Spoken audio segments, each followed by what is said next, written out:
नमस्कार दोस्तों, आप हैं अपने ही गुड लिविंग चैनल पे और चलते हैं गार्डन में। और आज का टॉपिक तो आपने देख ही लिया होगा कि किस तरीके से मैं अपने गार्डन को मैनेज करती हूँ। और दोस्तों, थोड़ी बहुत इन्फॉर्मेशन जो है मेरे पास वो शायद आपके भी काम आ जाए। और इस तरीके से क्या होता है कि थोड़ी थोड़ी नॉलेज इकट्ठी करके हमें बहुत सारी ऐसी जानकारी प्राप्त हो जाती है जो कि हमारे गार्डन को, जो हमने छोटा सा अपना होम गार्डन बनाया हुआ है, उसको मैनेज करने में बहुत सहूलियत हो जाती है। तो कुछ बातें मुझे पता होंगी वो आपके काम आ जाएंगी, और कुछ जो आपको पहले से पता होंगी वो तो और भी ऐड हो जाएंगी। तो इस तरीके से कर करा के अपना हम गार्डन मैनेज करना सीखते हैं। तो सबसे पहले दोस्तों जरूरी है कि उन पौधों के बारे में जानना जो कि थोड़ी सी सेंसिटिव है। और उनमें सबसे पहले आता है भाई गुलाब। गुलाब को हम गर्मियों में थोड़ा बचा के रखते हैं, और जैसे जैसे बरसात का मौसम आता है तो उसे थोड़ा सा बरसात में रखेंगे, फिर तो ऐसी कोई बात नहीं होती। बस थोड़ा सा इसको क्या होता है कि लू से बचाना होता है, क्योंकि ये ठंडे इलाकों का पौधा है। चाहे वो देसी गुलाब हो, चाहे हाइब्रिड हो या इंग्लिश हो, कैसा भी हो, जो गुलाब है उसको थोड़ा सा ठंडक का मौसम पसंद है। और इस वक्त बरसात खत्म होने के बाद अगर आप उसकी थोड़ी सी भी केयर करोगे ना, तो क्या होगा कि आपके सर्दियों में फूल बहुत अच्छे आएंगे। और सबसे बड़ी बात दोस्तों, आपका गुलाब का जो पौधा है ना वो बहुत हेल्दी नजर आएगा। उसके लिए आपको क्या करना है? कुछ नहीं करना, बरसात का पानी उसको मिल चुका है। जो भी उसकी एक्स्ट्रा ब्रांचेस है, जो भी है, परसों तरसों मैंने वीडियो बनाया था गार्डन में जब मैं काम कर रही थी, सबकी मैंने प्रूनिंग कर दी थी। और साथ साथ अब मैं उसमें गुड़ाई करके ब्लैक पेपर पाउडर डाल दूंगी ताकि कोई भी इंफेक्शन हो वो भी दूर हो जाएगा। और ये दूसरा, मैक्रो माइक्रो न्यूट्रिएंट्स भी आपके प्लांट को अच्छे से मिल जाएंगे। तो ये काम तो करना भी आपने गुलाब के साथ। और चलते हैं और पौधों पे। और पौधों का दोस्तों ये होता है कि जो हमारे एवरग्रीन प्लांट लगे हुए होते हैं गार्डन में इस तरीके के, उनको टाइमली प्रूनिंग की जरूरत होती है। लेकिन गर्मी की वजह से हम स्किप कर देते हैं कि चलो जैसे तैसे चल रहे हैं चल रहे हैं। और गर्मियों में दोस्तों छांव की भी ज्यादा जरूरत होती है एक दूसरे प्लांट को, एक दूसरे की। तो इसलिए हम ज्यादा छेड़खानी भी नहीं करते। लेकिन अब जब बरसात आ चुकी है, बरसात का पानी भी पड़ चुका है, हल्की फुल्की अब भी आ जाती है, तो ऐसे में आपको क्या करना है? जो भी आपने प्लांट, जो आपके एवरग्रीन थे, उसको शेडी एरिया में रखा हुआ है, तो उसको अब अच्छी खासी धूप दिखाएं। और प्रूनिंग की अगर उनको जरूरत है प्रूनिंग करें। और साथ साथ जो स्टेम्स आपको लगाने लायक लगती हैं, कटिंग लगाने लायक लगती हैं, उनकी कटिंग आप जरूर लगा लें। कुछ नहीं होगा तो कुछ तो होगा।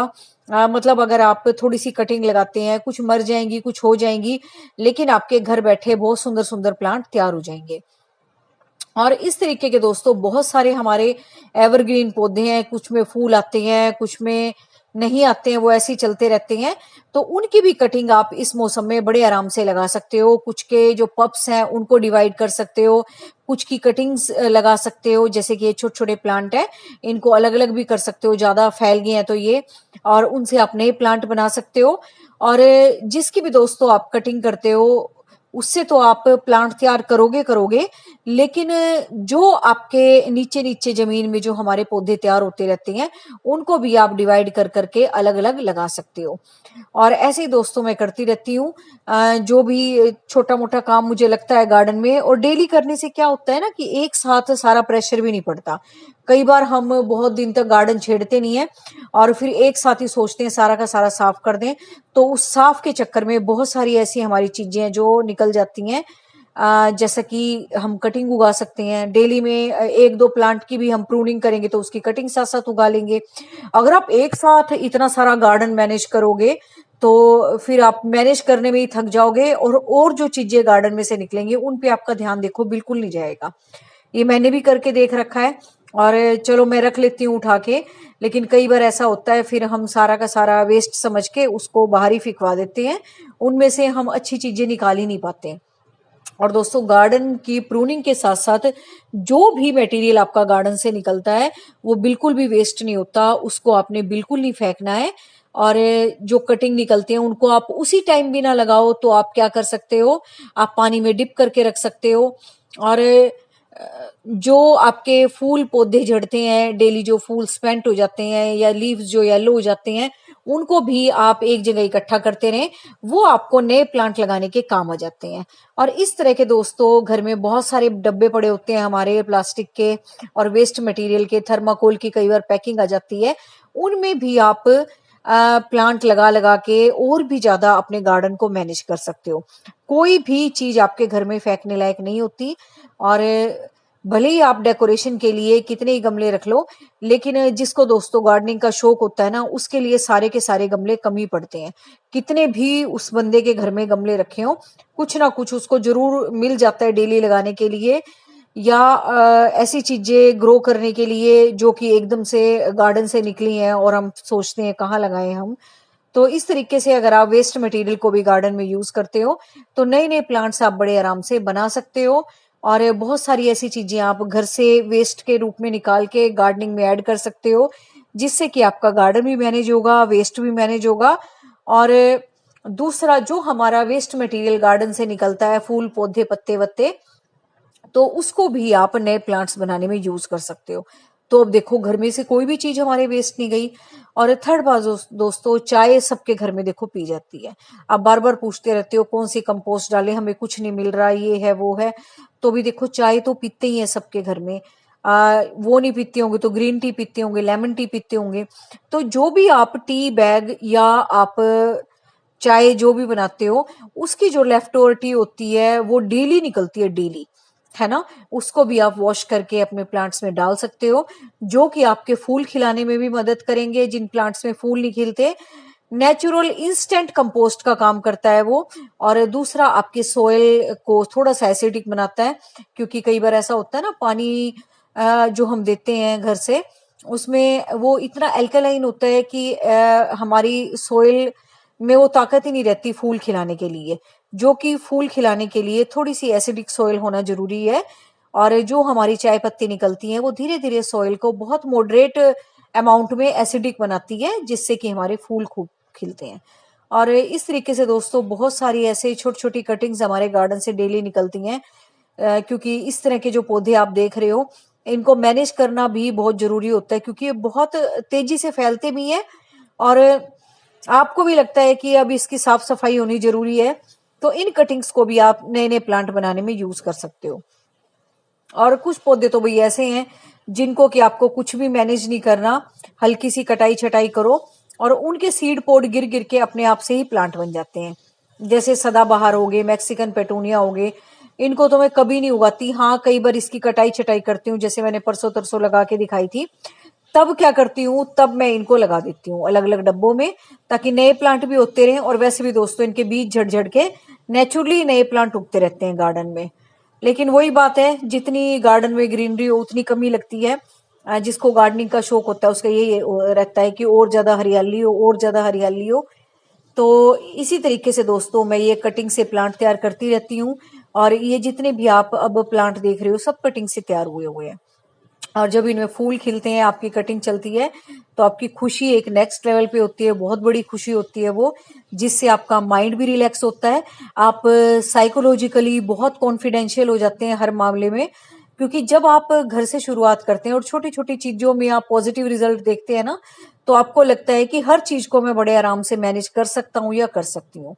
और जब भी आपकी उगाई हुई कोई भी चीज चलती है, चाहे वो आपने बीज उगाई हो, चाहे कटिंग उगाई हो, या कोई बल्ब उगाई हो, या कुछ भी आपने मैनेज किया हो, तो आप बहुत अच्छा फील करते हैं। और साथ साथ जो आम तौर पे डेली रूटीन में जो हमारी सिचुएशंस होती हैं, उनको भी हैंडल करने में फिर आप बड़ी आसानी से, एक तरीके से आप उनको पारी कर जाते हो, बस ये समझ लो। और ऐसे दोस्तों बहुत सारे प्लांट मैंने आपको बता रखे हैं, बहुत सारे मेरे पास कमेंट आते हैं हैंगिंग बास्केट के लिए, डेकोरेशंस के लिए। तो इस तरह के सुकुलेंट्स आप लगा सकते हो, जो कि बाहर की तरफ ज्यादा ग्रो करते हैं और मतलब रूट लेवल पे कम करते हैं और सुंदर भी लगते हैं। और जितने भी भाई आपके अब एवरग्रीन प्लांट हैं, जिनको भी आपने साइड में बचा के रखा हुआ था, वो आप उनको धूप दिखा दो, धूप में रख दो, ताकि वो खुले से अच्छे से रह सके। और जो भी आपको लगता है उनकी कटाई छटाई करने का हिसाब किताब, तो वो भी आप कर सकते हो। और सबसे बड़ी बात दोस्तों, गार्डन को मैनेज कोई एक दिन में नहीं किया जाता। ये डेली का शौक होता है, ये आपका इंटरेस्ट होता है, ये आपकी डेली की एक्टिविटी होती है। जैसे आप खाना खाते हैं, आप ब्रश करते हैं, आप फेस वॉश करते हैं, हैंड वॉश करते हैं, ऐसे ही आपका गार्डन होता है। और डेली जब भी आप अपने गार्डन में घूमते हैं, आपको कुछ ना कुछ जरूर दिखता है मैनेज करने के लिए। और वो छोटी छोटी एक्टिविटीज ही आपके गार्डन को मैनेजेबल बनाती हैं। ऐसा कुछ नहीं होता जैसे आप मुझसे कमेंट में पूछते हो कि एक ही दिन में सारा गार्डन कैसे साफ करें, मैनेज करें। ऐसा तो भाई मेरे से ना कभी हुआ, ना किसी से होगा। एक दिन में तो देखो कभी कुछ नहीं होता। चाहे आप किसी माली को भी लगा के कर लो ना, तब भी कुछ ना कुछ ऐसी बातें निकल आएंगी जो आपको खुद से करनी होंगी। कितना ही माली काम करके चला जाए, जिसको प्लांट का शौक होता है ना, उसने प्लांट्स के साथ कुछ ना कुछ छेड़खानी करनी होती है। और उसको किसी का काम भी इतना ज्यादा पसंद नहीं आता। हाँ, कई बार बड़ा गार्डन हो तो मैनेज करने के लिए हम माली वगैरह रख लेते हैं, लेकिन उसके बाद भी बहुत सारी ऐसी एक्टिविटीज होती है जो हमें पर्सनली करनी होती हैं, वो कोई हमें करके नहीं देता। तो ये है दोस्तों मेरी कुछ बातें जो शायद आपको अच्छी लगें। और अब आते हैं भाई उन बातों के ऊपर जो आप कई बार मुझसे पूछ लेते हो कि इस टाइम हम ट्रीटमेंट क्या करें प्लांट्स के ऊपर। तो भी ट्रीटमेंट तो देखो कुछ नहीं है। 15-20 दिन में, जैसे कि अब इन्फेक्शन वाले जो बैक्टीरिया होते हैं वो ज्यादा फैल जाते हैं बरसात के बाद, तो कुछ ना कुछ प्लांट्स में दिक्कत आती रहती है। उसके लिए बस आपने यही करना है, जो आपके घर में लिक्विड वॉश हो उसको पानी में मिक्स करके, और थोड़ा सा पंजेंट स्मेल वाला कोई भी आपके पास ऑयल हो, वो सरसों का तेल हो सकता है, तारपीन का ऑयल हो सकता है, कैरोसिन ऑयल हो सकता है, उसको डाल के रात को आप घोल बना के रख दें और सुबह अपने प्लांट्स को दें। और 2-4 बार दें, ये नहीं कि एक बार में सोचे भी गायब हो जाएंगे। ये भी होता है ना कई बार, वो जो हमें दिख रहे हैं वो तो मर जाते हैं लेकिन उनके एग्स रह जाते हैं, फिर वो फ्लरिश होंगे, फिर आपको दिखाई देंगे। तो इस तरीके से आप हफ्ते में 2-3 बार, अगर ज्यादा ही इन्फेक्शन है तो 2-3 बार स्प्रे मारेंगे तो वो नेचुरली अपने आप दूर हो जाएंगे। यही मैं करती हूँ भाई, जो मैं आपको बताती हूँ। और मल्चिंग के लिए जो आप पूछते रहते हो, मल्चिंग के लिए भी मैं कुछ नहीं, ऐसा नहीं करती, अलग से कुछ नहीं डालती। हाँ, कैक्टस वगैरह में कई बार मैं डाल देती हूँ, क्योंकि देखो उनमें और प्लांट तो फिर लगा नहीं सकते है ना, क्योंकि उनको तो पानी कम की जरूरत है, और कुछ लगाएंगे तो उसको तो पानी चाहिएगा चाहिएगा। लेकिन ऐसे पौधों के लिए जिनको की पानी की, धूप की जरूरत है, उनके लिए मैं नीचे नीचे उनके छोटे छोटे से प्लांट लगा देती हूँ, जो कि ज्यादा सोइल भी नहीं मांगते और एक मल्चिंग एजेंट का भी काम करते हैं। और टाइमली मेरी भी प्रूनिंग चल रही है। और बहुत सारे प्लांट है जो ओवरग्रो हो गए हैं, या गर्मी के कारण जो ब्रांचेस पीली पड़ गई थी, डेली मैं उनको हटाती भी रहती हूँ, नई नई भी लगाती रहती हूँ। और कुछ जो कटिंग्स ग्रो की थी वो भी अच्छे से चल रही है, ये आप देख रहे हो। ये कनेर के मैंने कटिंग से सब उगाए हुए थे, और कुछ के तो बीज गिर गिर के अपने आप उग जाते हैं। और बस सब कुछ ठीक ही चल रहा है अभी तो फिलहाल। और जो कुछ लगता है मुझे करने लायक, फिर मैं कर देती हूँ। और अब आते हैं बेल वाले पौधों के बारे में दोस्तों। बेल वाले पौधे मैंने बहुत बार बता रखा है, ज्यादा गर्मी के कारण ना कई बार ये बर्न हो जाते हैं और चल नहीं पाते। और सबसे बड़ी बात दोस्तों, इनको सपोर्ट की जरूरत होती है। अगर आप एक सिंगल ऐसे ही लगा दोगे बेल को, तो वो उसको रास्ता ही नहीं मिलेगा कहीं चढ़ने के लिए। लेकिन आप अगर किसी बड़े बड़े प्लांट के साथ ये नाजुक से बेल वाले पौधे लगा देते हो, तो उनको एक सपोर्ट भी मिलती है। उनको एक, ये समझ लो, छनी हुई सी धूप हवा सब मिलती है, जो कि उन्हें चाहिए। ज्यादा इनको नहीं चाहिए होती है, बहुत नाजुक प्लांट होते हैं। और एक पर्टिकुलर वे मिल जाता है इनको चढ़ने के लिए, जो कि इनके लिए बहुत ज्यादा जरूरी है, बेल वाले फूलों वाले पौधों के लिए। तो वो आप देख लें, या तो किसी पौधे के साथ लगाएं तो सबसे ज्यादा बेस्ट है, प्लांट प्लांट के साथ ज्यादा खुश रहता है। नहीं तो अगर कोई मोटे पत्तों वाली बेल है या अच्छी हार्ड बेल है, तो आप उसको खुद से ही डिजाइन कर सकते हैं, किस तरीके से आपने उसको लेके जाना है, कहाँ से क्या एरिया कवर करना है। वो तो देखो आपको खुद ही सोचना पड़ेगा, वो तो मैं क्या बताऊं। अब मुझे क्या पता आप उसको कहाँ लगा रहे हैं, है ना। तो उस हिसाब से आप कील वगैरह ठोक के, नेल ठोक के, और कोई एक ऐसा रास्ता बना के उसके चलने का, उसको हैंग कर सकते हो, ताकि उसको एक पर्टिकुलर एरिया मिल जाए कि मुझे इस तरीके से जाना है। और जब एक तरीके से दोस्तों वो रास्ता बनाना शुरू कर देगी ना, फिर वो वही डिजाइन लेना शुरू कर देगी जिस तरीके से आपने सोचा था, या जिस तरीके से आप उसको ग्रो करना चाहते हो। और जो एक्स्ट्रा ब्रांचेस निकलेंगी उसकी, उसको आपने कट कर देना है। जो मेन ब्रांच आपको चढ़ानी है ना, या जिस कि आप डिजाइनिंग चाहते हैं, सिर्फ आपने उसको छोड़ना है।